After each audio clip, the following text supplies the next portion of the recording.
অনেক রোগীরা আমাদের কাছে এসে বলেন, ডাক্তার সাহেব আমি এক্স-রে করেছি, আমার এক্স-রেতে ক্ষয় ধরা পড়েছে।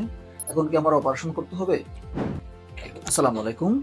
আমি ডক্টর মোহাম্মদ রাশিদুল আলম। আজকে খুব সাধারণ একটা সমস্যা নিয়ে কথা বলবো। অনেক রোগী আমাদের কাছে এসে বলেন, ডাক্তার সাহেব আমার বাবার বা আমার মায়ের হাঁটুতে ব্যথা। আমরা এক্স-রে করেছি, পরীক্ষা-নিরীক্ষা করে ধরা পড়ল হাঁটুতে ক্ষয় হয়েছে। এখন আমাদের কি আমার বাবা-মাকে অপারেশন করাতে হবে? এর উত্তর হচ্ছে অধিকাংশ ক্ষেত্রেই না।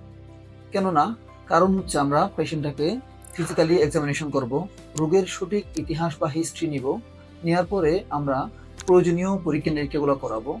করানোর পরে আমরা বুঝতে পারি যদি এটা কোন স্টেজের ক্ষয়টা আছে। আমরা বিভিন্ন স্টেজিং আমরা করতে পারি ক্ষয়ের ধরন অনুসারে।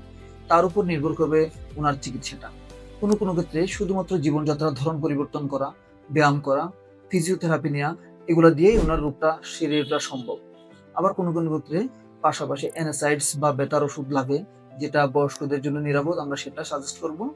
পাশাপাশি কোনো রোগীর বিভিন্ন ইন্টারভেনশন যেমন আল্ট্রাসাউন্ড গাইডেড বিভিন্ন প্রসিডিউর এখন করা যায়, যেগুলো অনেক বেশি উপকার করে। খুব কম সংখ্যক রোগীরই যাদের অ্যাডভান্স স্টেজে এই ক্ষয়টা হয়, যেটা আমরা মেডিকেলের ভাষায় অস্টিওআর্থ্রাইটিস বলি, তাদের অস্টিওআর্থ্রাইটিসের জন্য জয়েন্ট রিপ্লেসমেন্ট বা অপারেশনটা লেগে থাকে। আমি doctor Mohammad Rashidul Alam, MBBS, BCS, MD physical medicine and rehabilitation, Bangladesh medical university, যেটাকে আপনারা অনেকেই পিজি হসপিটাল নামেও চিনেন। নিয়মিত প্রতি শনি, সোম এবং বুধবার চেম্বার করছি কুমিল্লা ট্রমা সেন্টার, কান্দিরপাড়, কুমিল্লায়। সঠিক রোগ নির্ণয়, আধুনিক চিকিৎসা এবং সঠিক পুনর্বাসনের মাধ্যমেই একজন ব্যক্তিকে পুনরায় কর্মক্ষম করে তোলা সম্ভব। তাই এমন কোনো সমস্যা থাকলে খুব দ্রুত একজন বিশেষজ্ঞ চিকিৎসকের পরামর্শ নেবেন। ধন্যবাদ। কুমিল্লা ট্রমা সেন্টার, আপনার স্বাস্থ্য সঙ্গী, সব সময় আপনার পাশে।